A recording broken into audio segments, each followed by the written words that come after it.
Hello and welcome to the channel. I'm Annie, this is Stanley, and we're here to talk about books. So today is the next episode in my Reviews Revisited series where I pick a book that I haven't read for a very long time and read it and then compare my thoughts now to my review from when I first read it. And today I'm going to be reading Red, White and Royal Blue by Casey McQuiston, which I believe is probably one of the first contemporary romances I ever read, because it's not a genre that I go to very often.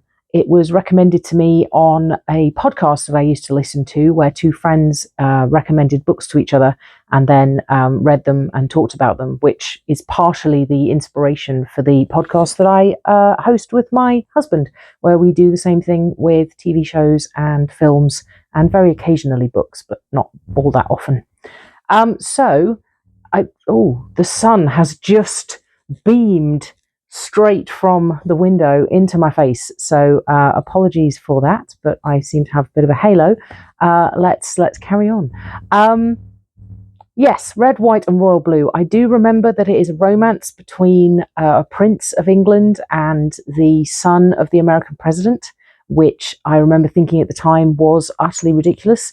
I don't really remember a huge amount about the story, and I think I'm actually getting it confused with something in a TV show, maybe Madam Secretary or something like that, where the first son of the United States was involved and had a very troubled history. So I don't think that's actually what happens in this book at all.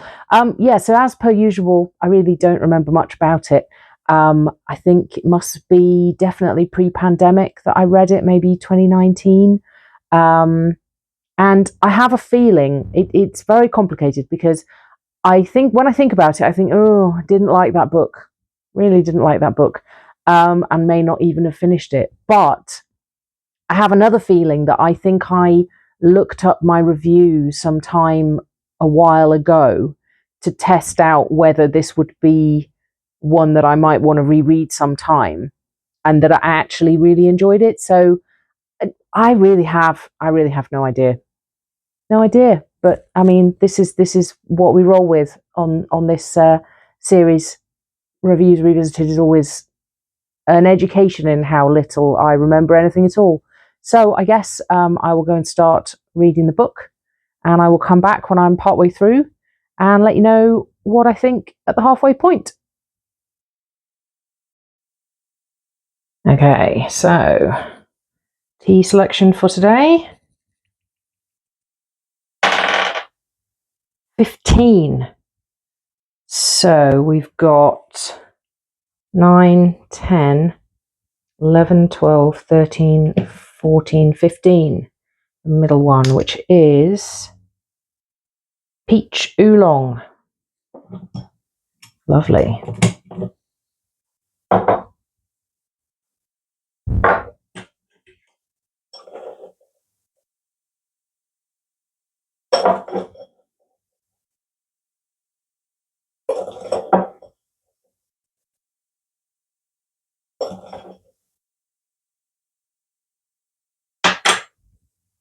Okay, past me has, as ever, already boiled the kettle.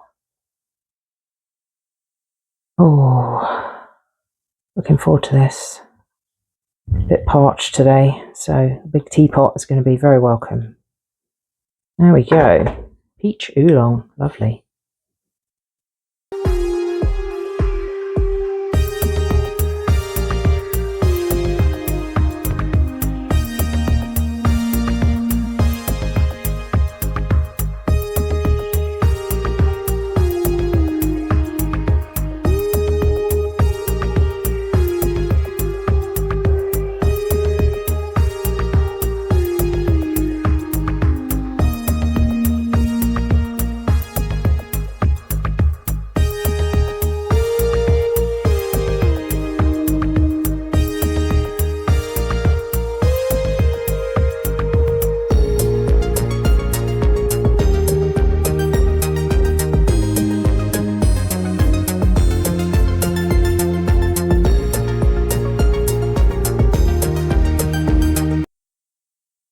So I have actually finished listening to Red, White and Royal Blue by Casey McQuiston.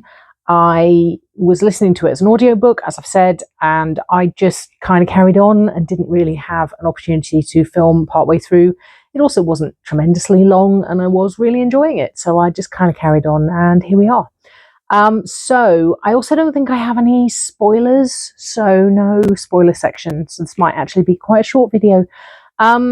Yes, it's a romance between the first son of the United States, so the son of the first female president, who in the world of the book took over directly after Obama in 2016, and it's now coming up to the 2020 election, and everything is ramping up for the campaign.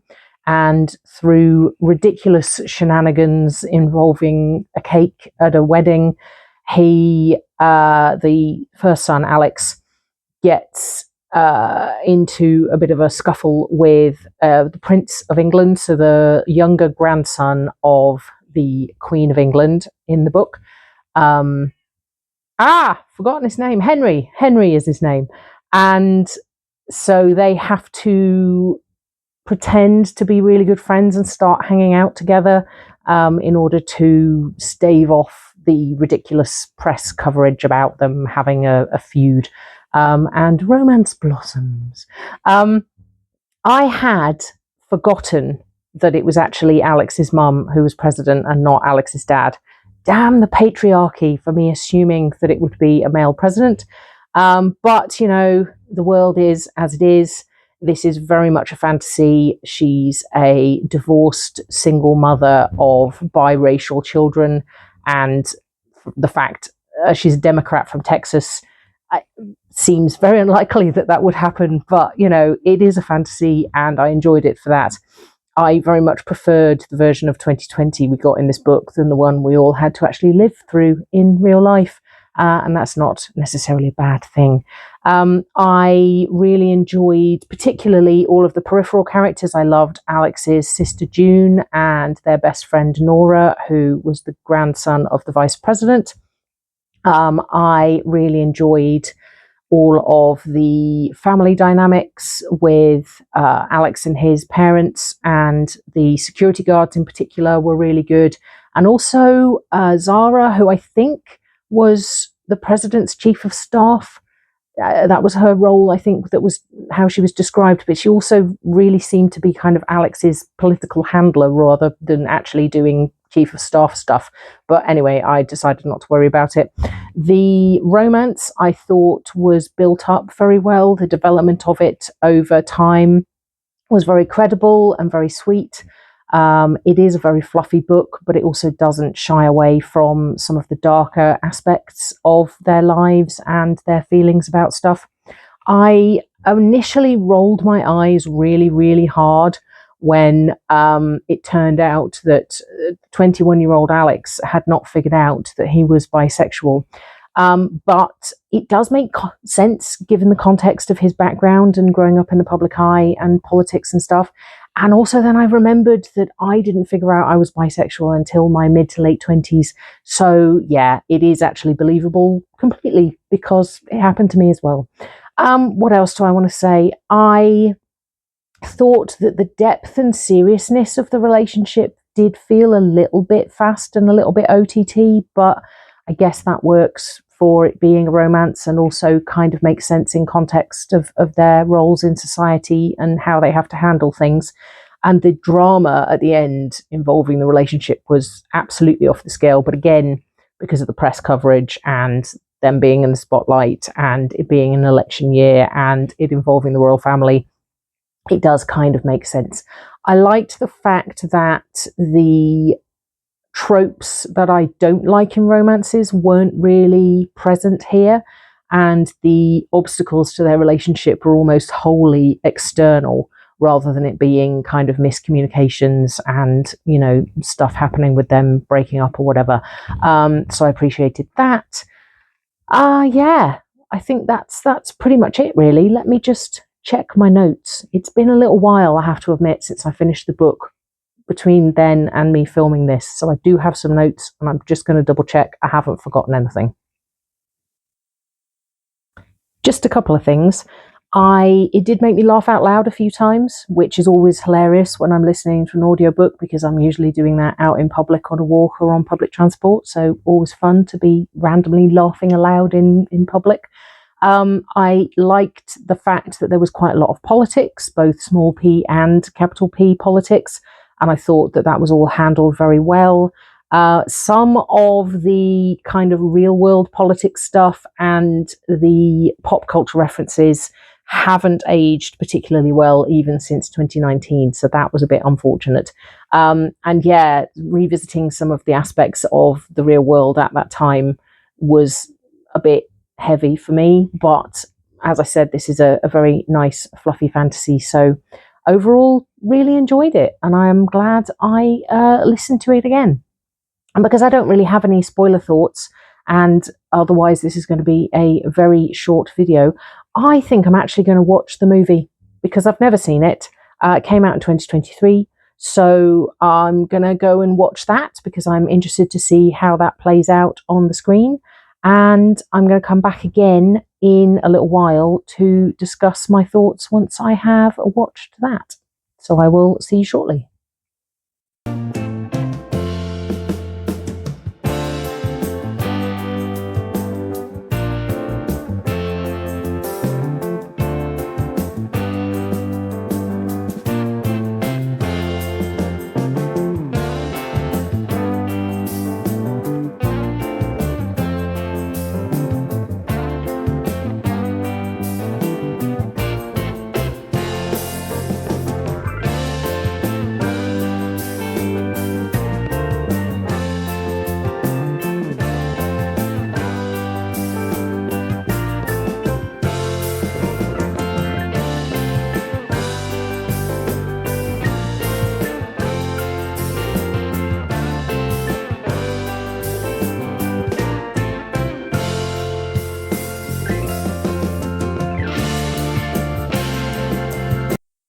So I've now watched the film version of Red, White and Royal Blue, which came out in 2023, and I had absolutely no desire to see at the time.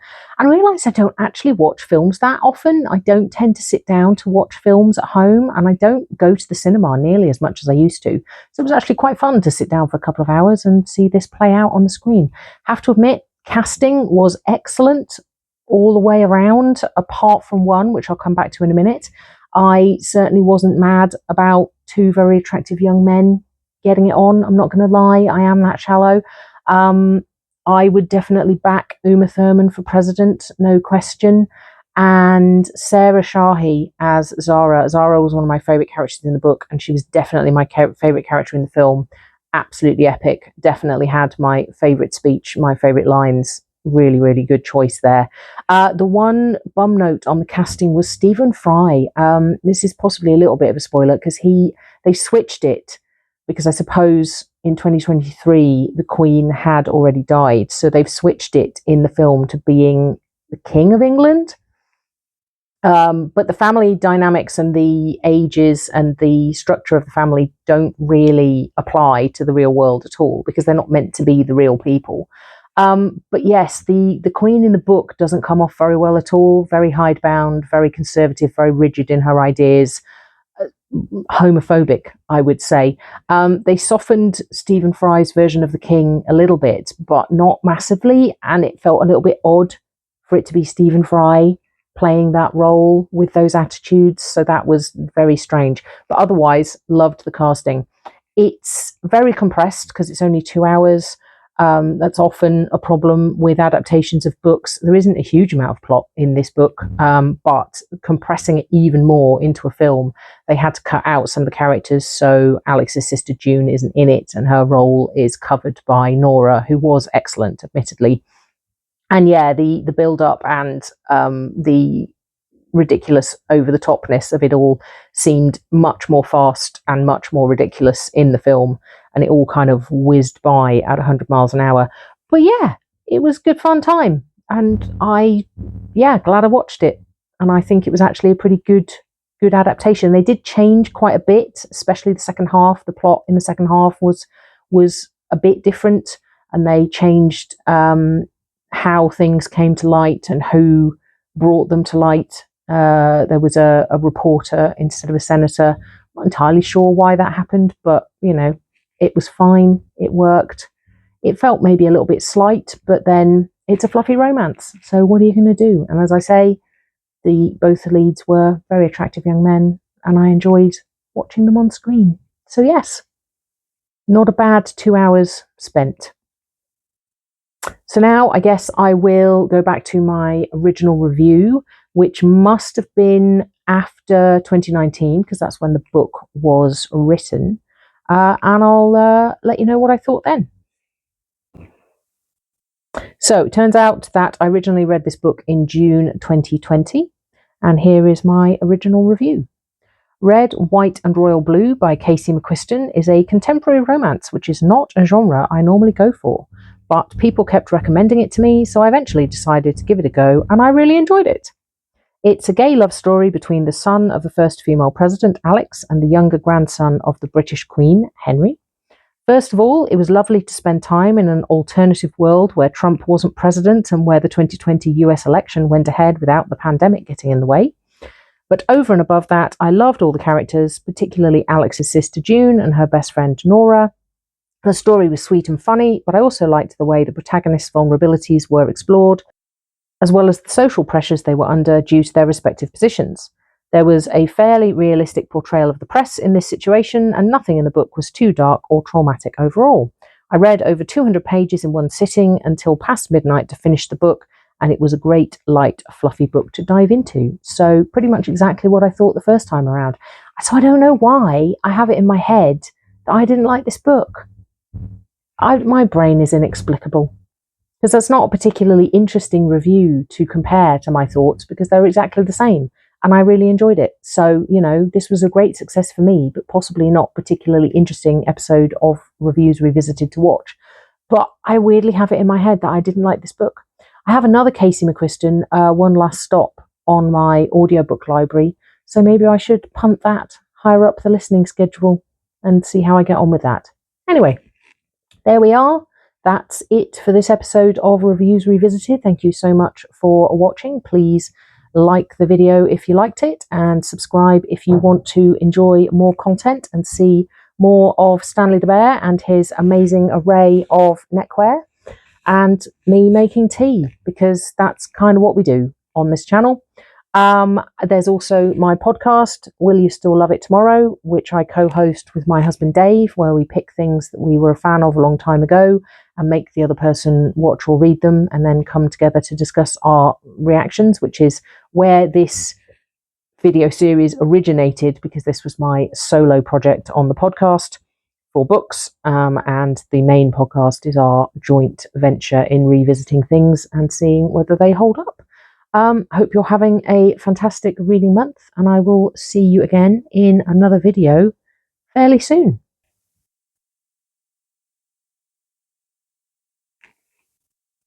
Bye for now.